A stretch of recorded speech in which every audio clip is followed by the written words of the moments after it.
नमस्कार मंडळी, मी स्मिता. आजचा प्रॉम्प्ट आहे one thing I am learning to accept about myself. Obviously बुढापा.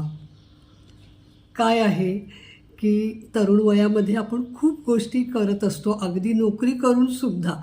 परंतु वयाबरोबर आपली ताकद कमी होते. वेळ खरं भरपूर असतो बरं का, पण ताकद कमी होते आणि मग एनर्जी पण कमी पडते आणि वेळ तर भरपूर असतो, खूप काय काय करावंसं वाटतं.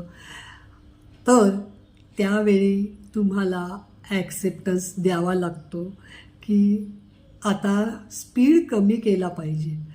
पण खरं सांगू का, स्पीड जरी कमी केला तरी you have a lot of ideas.